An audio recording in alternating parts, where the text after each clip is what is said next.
하나님께서 우리에게 주시는 말씀은 사도행전 17장 10절에서 15절의 말씀입니다. 제가 보는 성경으로 신약 216쪽입니다.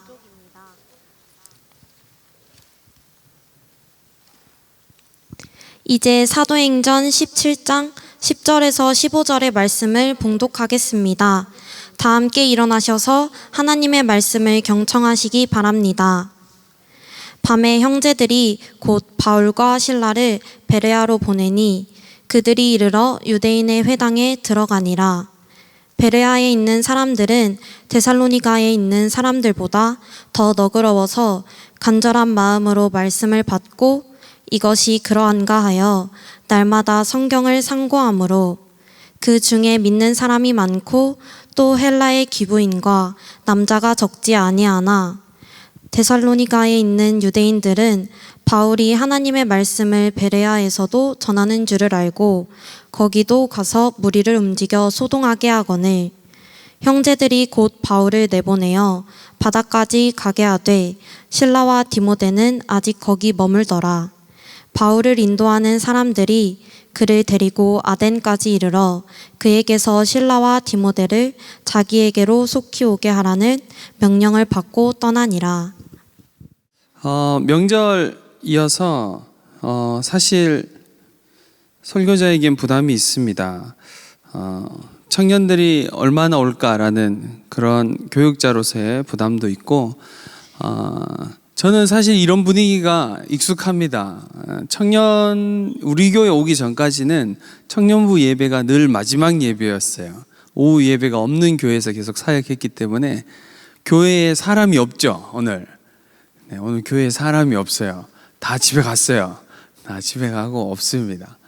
그래서 어떤 때는 이런 청년부 마지막 예배가 특별히 청년들은 당연히 예배니까 괜찮지만 우리 간사님들 그리고 이제 기사님들이 제가 설교를 얼마나 길게 하느냐에 따라서 퇴근 시간이 정해진답니다.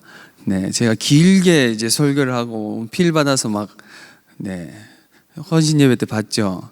네, 필 받아서 설교 길어지고 그리고 제가 이제 저번 설교 때 제 기억으로 설교가 좀 짧았어요. 오늘 설교가 좀 짧다. 오늘 일찍 마치겠다. 저는 그렇게 생각해서 설교가 이번 좀 짧구나. 근데 마치는 시간은 똑같더라고요. 기도를 오래 했더라고요. 적용 기도를 오래 하는 바람에 마치는 시간이 같았다. 이 얘기를 하는 건 아마 오늘도 넘지는 않을 테지만 엄청 빨리 마치거나 이런 일은 없지 않을까, 이런 이야기를 하고 싶어서 이야기를 꺼냈습니다. 우리가 계속 사도행전을 보고 있습니다. 그렇죠? 사도행전 오늘은 17장 10절에서 15절을 보았는데 계속 사도행전을 보고 있지만 어느 순간부터는 지금 어디쯤이지? 이제 헷갈리죠. 사도행전 계속 보다 보니까 이제 중간에 띄엄띄엄 볼 때도 있고 이제 쉴 때도 있고 이래가지고 지금 어디쯤이지? 이제 헷갈릴 수도 있어서 잠깐 정리를 하고 갈 필요가 있다라고 느껴서 잠깐 정리를 하고 가도록 하겠습니다. 바울이 1차 전도행을 갔습니다. 그렇죠? 바울이 1차 전도행을 바나바와 함께 다녀왔습니다. 아시아 지역을 다녀오고 예루살렘 교회에 보고하였습니다. 그리고 시간이 흐른 후에 2차 전도행을 떠납니다. 2차 전도행은 처음부터 쉽지 않았습니다. 바울과 실라가 싸웠기 때문입니다. 이 얘기는 기억이 나죠. 그래서 갈라서서 바울은 실라를 데리고 바나바는 마가 요한을 데리고 가고 바울은 실라를 데리고 2차 전도여행을 시작했습니다. 전도행을 시작했는데 계속 원래 1차 전도행 때 했던 지역들을 돌면서 다시 한번 형제들을 만나고 교회를 다시 한번 강건케 하는 시간들을 보내면서 아시아 쪽으로 계속 가려고 했습니다. 그런데 성령께서 막으셨죠. 성령께서 계속 막고 계속 사역이 진행이 되지 않는 겁니다. 어떤 일인가 계속 고민하고 있을 때 마게도니아 사람이 밤에 바울에게 건너오라고 콜링했죠. 그래서 바울이 성령께서 이 일을 하시는구나 인정하고 유럽으로, 지금의 유럽 땅이죠, 유럽으로 건너갑니다. 그것이 이제 16장의 내용입니다. 16장에서 건너가서 그 두 번째 성인 빌립보에 들어갑니다. 빌립보에 들어가서 사역하기 시작했고 빌립보의 사역이 되게 잘 됐습니다. 빌립보에서 사역이 되게 잘 돼서 사람들이 많이 모이는데 문제는 귀신 들린 요정이 계속 쫓아다니면서 바울과 신라의 사역을 방해했습니다. 바울이 그러면 안 됐는데 너무 열받아가지고 이제 귀신을 쫓아내고 그 일 때문에 귀신 들었던 여종의 주인들이 바울과 신라를 잡아다가 고소하고 감옥에 매를 맞고 감옥에 투옥되는 상황이 일어납니다. 그 일 후에 그 일을 통해서 또 주님의 일하심이 있어서 간수장과 그들의 집안이 구원받는 사역 일이 있었고 그 후에 그냥 나가라고 하는데 내가 로마 사람인데 재판도 받지 않고 이런 일을 하는 것이 옳지 않다라고 이야기해서 사람들이 깜짝 놀라고 제발 나가주세요 뭐 이렇게 해서 빌립보를 떠납니다. 빌립보를 떠나고 이제 17장으로 넘어오면서 데살로니가에 갑니다. 데살로니가의 사역과 오늘 읽었던 베레아의 사역은 똑같습니다. 내용이 도착해서 회당에 갑니다. 그리고 사역하고 말씀을 나누고 그 회당에 모여있던 경건한 이방인들, 유대인들이 하나님의 말씀을 듣기 시작했고 귀부인들이 거기에 관심을 가지고 믿음을 가지기 시작했습니다. 교회가 시작된 거죠. 교회가 시작되기 시작했지만 문제는 유대인들이었습니다. 마음에 들지 않았던 바울과 신라가 마음에 들지 않았던 유대인들이 성경에 보니까 시기하여 질투해서 사람들을 고용해서 불량배들을 고용해서 바울과 신라를 잡아서 또 지도자들, 읍장들에게 고소하는 상황이 일어납니다. 그런데 바울과 신라는 그때는 몸을 피합니다. 잡히지 않고 다른 사람들이 잡히는 일들. 베레아에서도 그렇고 데살로니가에서도 그렇습니다. 그런 일들이 일어났을 때 형제들이 바울과 신라를 내보내는 상황들. 빌립보에서 데살로니가까지는 한 160km 정도 됩니다. 걸어서 이동하는 거죠.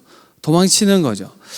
빌립보에서 데살로니가까지는 꽤 진짜 먼 거리이기 때문에 사람들이 쫓아오진 않았습니다. 문제는 데살로니가에서 그런 일이 있은 후에 유대인들이 베레아까지 쫓아옵니다. 베레아는 80km 정도 떨어져 있는 도시입니다. 작은 도시입니다. 근데 거기까지 쫓아와서 바울과 신라의 사역을 방해하죠. 그래서 바울이 먼저 밤에 도망치는 일들이 일어납니다.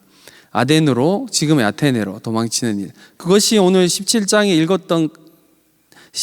읽었던 내용까지의 이야기입니다.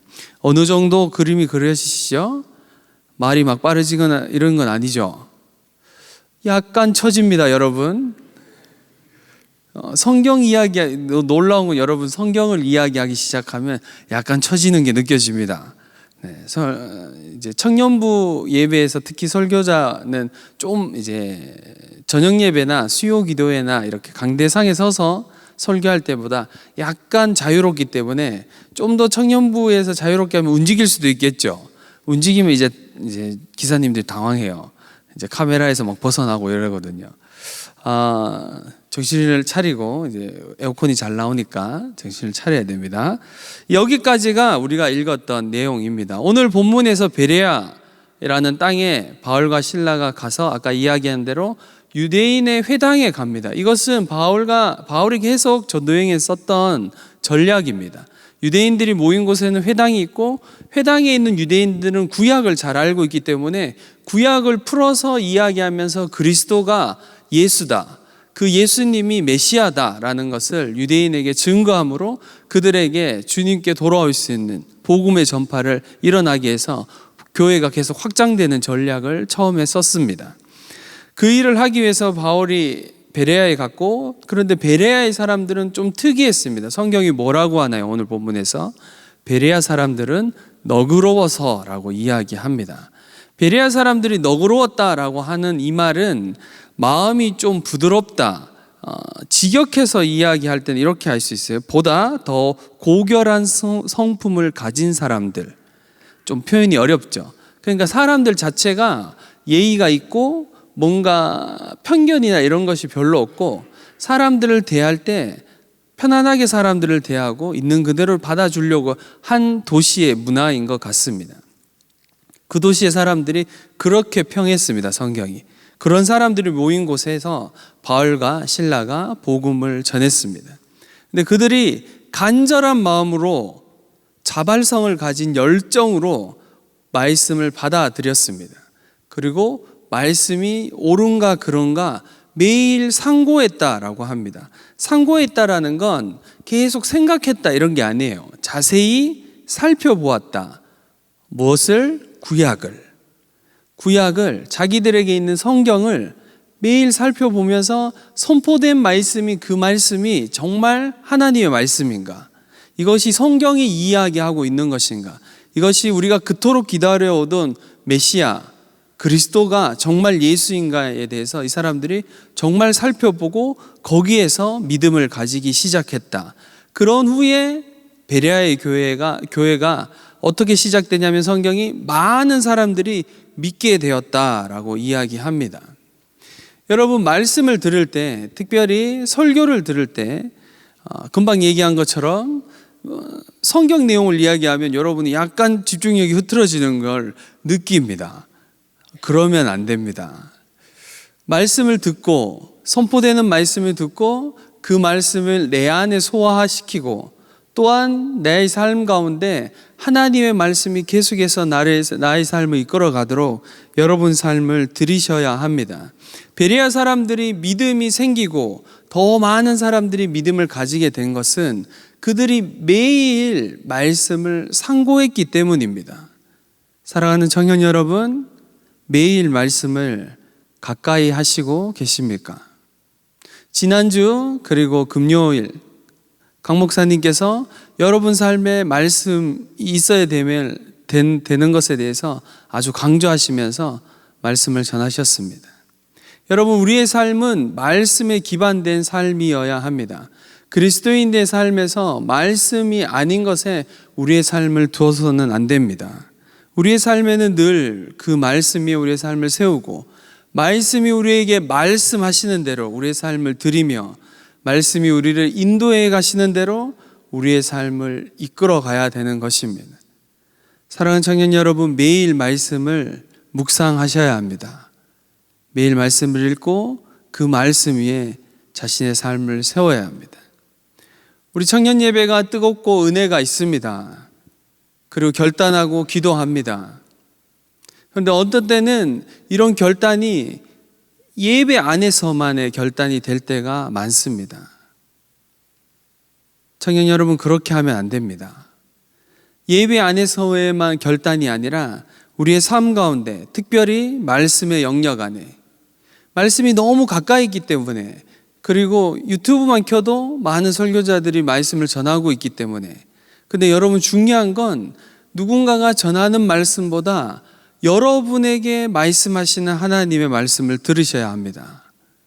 매일매일 이 말씀을 통하여서, 성경을 통하여서 여러분에게 찾아오시고 여러분에게 말씀하시는 나의 하나님의 말씀을 여러분 들어야 믿음이라는 것이 생기고 그 믿음이 시작이 신앙생활이 되는 것입니다. 여러분, 이것은 보물을 캐내는 작업과 비슷한 겁니다. 땅 속에 저 속에 보물이 있다라고 한다는 걸 우리가 안다면 그 땅에 돌이 아무리 큰 돌이 있더라도 열심히 그 돌을 파낼 것입니다. 내 힘으로 안 되면 내가 다른 재정을 지불해서라도, 기계를 빌려서라도 그 돌을 다 제거하고 그 땅속에 묻힌 금덩이라고 합시다. 금덩이를 찾아내려고, 거기에 있는 게 확실하다면 우리는 그렇게 시간과 재정을 투자할 것입니다. 여러분 삶 안에 말씀을 읽고 묵상하는 것은 여러분 인생의 가장 귀하고 소중한 보물이 여기에 우리에게 주어진 이 말씀 안에 묻혀 있음을 아셔야 합니다.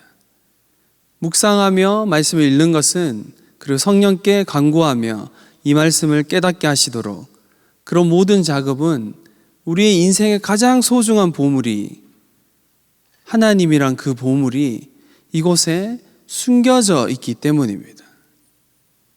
그래서 여러분은 매일매일 말씀 가운데 나아가야 합니다. 말씀이 인도하는 삶으로 나아가야 합니다. 오늘 바울과 실라는 말씀의 인도하심을 받아, 성령의 강력한 인도하심을 받아 베레아까지 이르렀습니다. 여러분, 바울과 실라의 행적을 보면 아까 이야기했던 1차 전도여행에서 바울과 실라가 전도여행할 때 문제는 처음 한다라는 것이었습니다. 전도여행을, 단기 선교여행을 처음 하는 것이 계속 처음이기 때문에 어떻게 해야 되는지, 이걸 어떤 방법으로 해야 되는지 모든 게 처음 하는 상황이었습니다. 그리고 당하는 고난도 처음 당하는 고난들이었습니다. 사람들이 돌로 치는, 1차 전도여행은 대부분 돌로 치는 고난입니다. 사람들의 돌을 치고 위협을 느끼는, 그래서 또 다른 도시로 옮겨가야 되는. 그런데 2차 전도여행을 시작하면서는 상황이 좀 달라집니다. 돌로 치는 건 유대인들의 어떤 위협이었지, 빌립보에서 아까 이야기한 것처럼 감옥에 갇히는 건 좀 다른 이야기입니다.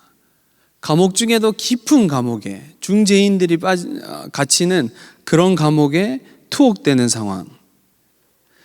2차 전도여행은 시작부터 삐걱대었던 바나바와 헤어져야 되는 상황. 그리고 사역은 분명히 성령께서 우리를 인도하셔서 유럽으로 건너오라고 하신 것을 인정함으로 건너갔는데, 분명히 하나님의 인도하심이 분명하다는 거 알고 있는데, 그리고 사역은 분명히 잘 되고 있는데, 문제는 계속 따라다니는 겁니다. 복음의 전파를 방해하고 회방 놓는 일들이 계속해서 있습니다. 특별히 데살로니가에서부터는 더 심각한 문제가 일어나는 거죠. 쫓아다닙니다. 바울과 실라를. 아까 이야기했죠. 80km나 떨어진 곳에 사람들이 쫓아와서, 베레아까지 쫓아와서 사역을 방해합니다. 여러분, 누군가가 여러분 쫓아다닌 적 있습니까? 저는 있습니다. 아주 소시적에, 이렇게 생기지 않았을 때, 좀 더 멀쩡하게 생겼을 때 자매들이 자꾸 저를 쫓아왔습니다. 믿음으로 받아들이세요. 자꾸 귀찮게 하고, 제가 심지어 다른 학교 자매가 저 학교에 따라와서 저랑 놀자고 해서 제가 설교 중엔 죄송하지만 제가 이렇게 표현했습니다. 꺼지라고. 네. 나쁜 남자, 카리스마 있는 나쁜 남자, 미소년, 그런 사람이었습니다. 여러분, 누군가 나를 좋아해서 쫓아다녀도 부담스러울 때가 있습니다. 그렇죠? 누가 좋아해서 쫓아다녀도 부담스럽습니다. 그런데 나를 싫어하는 사람이, 그리고 나를 괴롭히는 사람이 나를 쫓아오면서 계속 나를 괴롭게 하는 겁니다.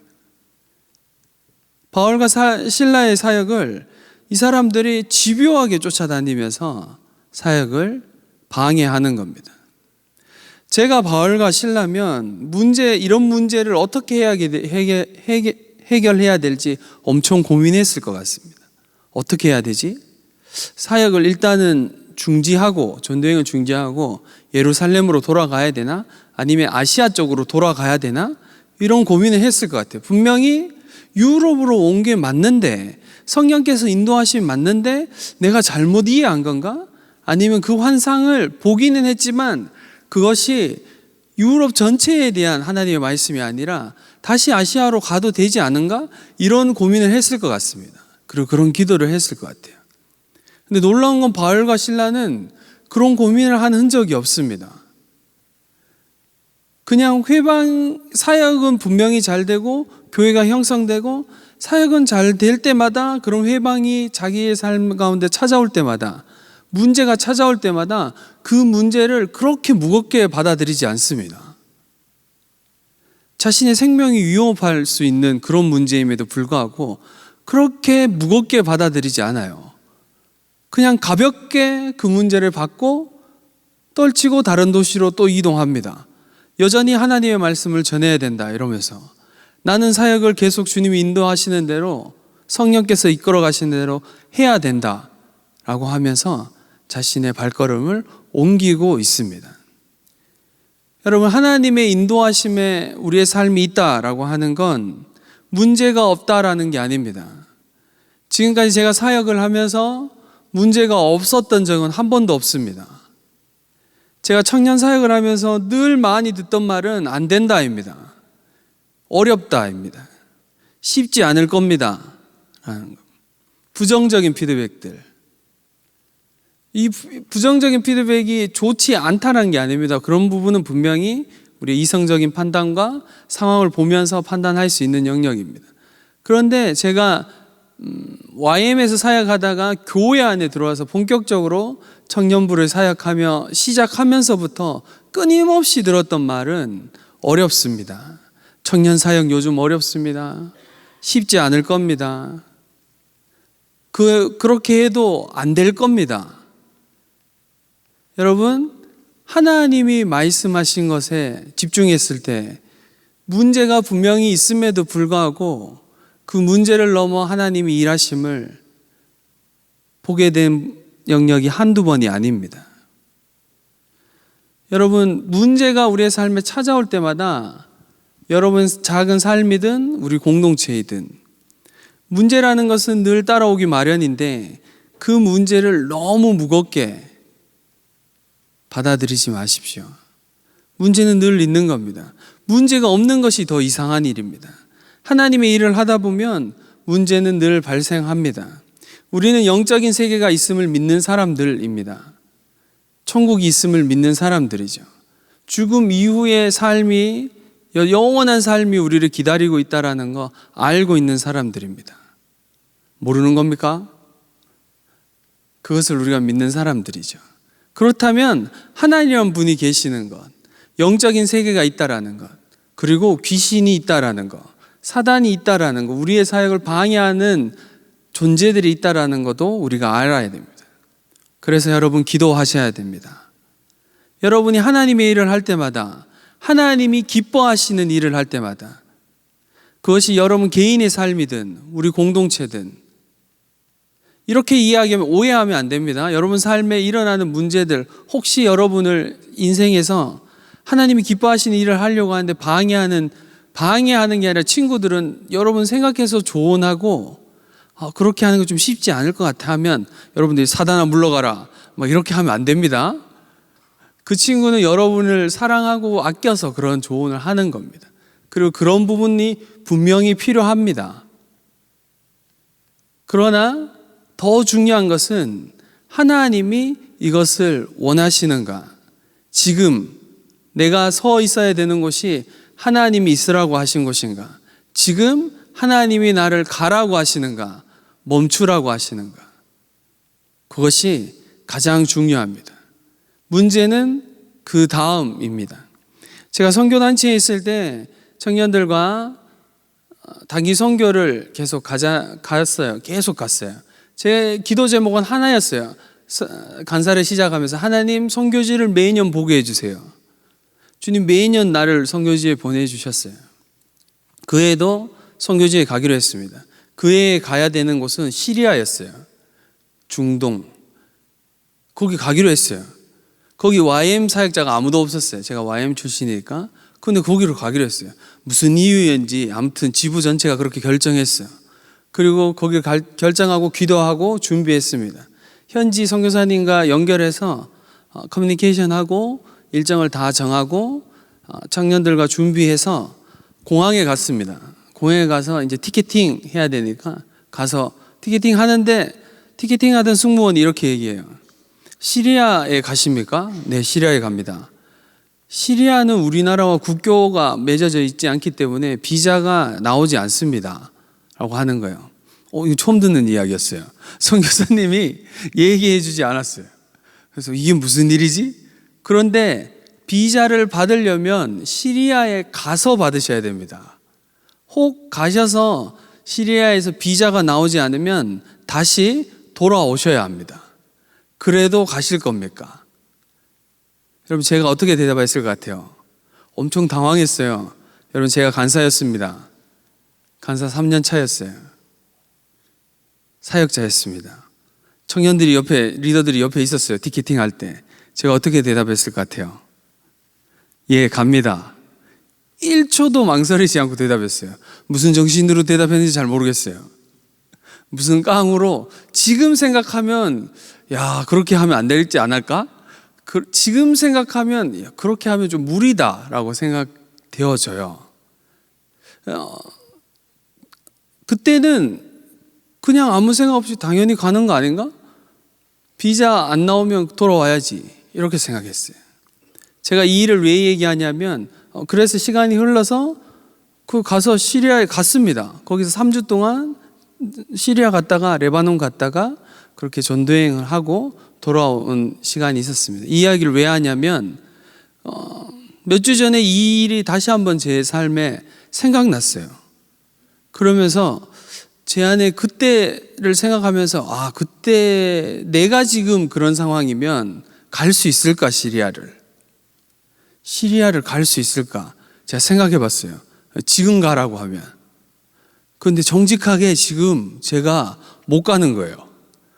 지금 가면 안 될 것 같은데 만약에 그 상황이고 내가 지금 가진 지식이 다 있다면 그때 상황이었으면 가면 안 될 것 같은, 시리아 가서 돌아와야 될 것 같은 상황이라고 했으면 그러면 좀 더 알아보고 상황을 보면서 조율했을 것 같습니다.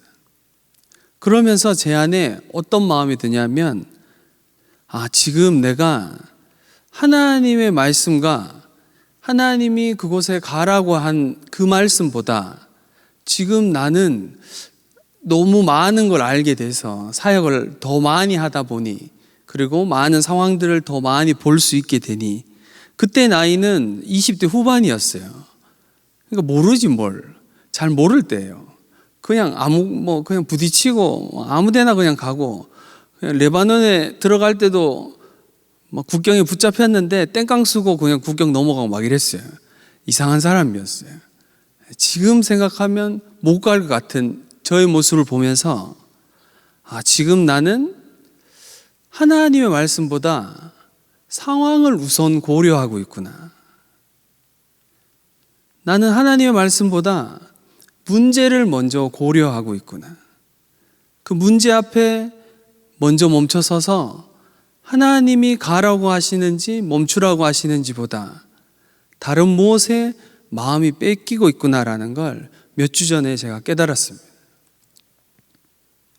사랑하는 청년 여러분, 우리의 인생에 문제가 일어납니다. 그리고 우리는 그 문제를 해결하면서 앞으로 전진해 갑니다. 그런데 가끔 우리는 문제를 해결하다가 그 문제에 빠져버립니다.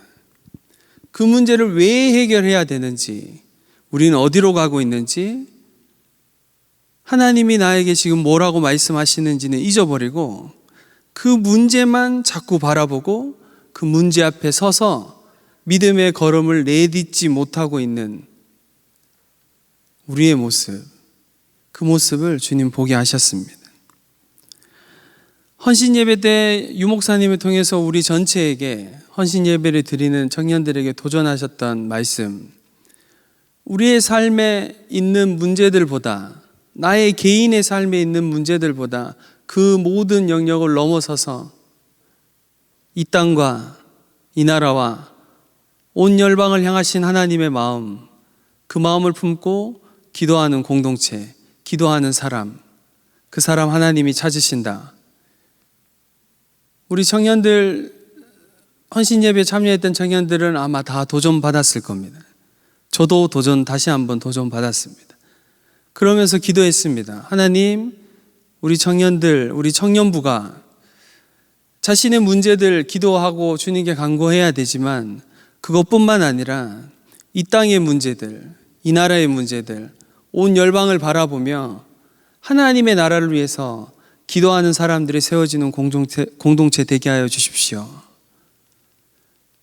여러분, 문제들이 우리의 삶에 늘 있지만 우리가 계속 집중해야 되는 것, 우리가 계속 바라봐야 되는 것은 하나님 그분입니다. 하나님 그분의 말씀입니다.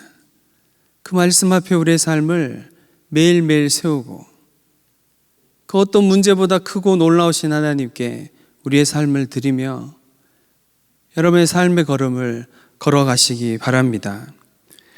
말씀을 마무리하도록 하겠습니다. 오늘 베레아 사람들은 매일 하나님의 말씀 앞에 나갔습니다. 간절한 마음으로 매일 말씀을 바라보며 상고하며 자신의 삶을 드리며 믿음의 걸음을 걸었습니다. 또한 바울과 실라는 계속적으로 자신의 사역에 밀려오는 문제들 앞에 사역을 멈추지 않고 문제를 그렇게 무겁게 받아들이지 않고 하나님이 지금 무엇을 원하시는가에 집중하며 사역의 걸음을 걸어갔습니다. 사랑하는 청년 여러분, 청년 때에는, 아니 우리의 평생에는, 그리스도인의 삶에서는 문제가 늘 있지만 문제보다 크신 하나님을 바라보시기 바랍니다.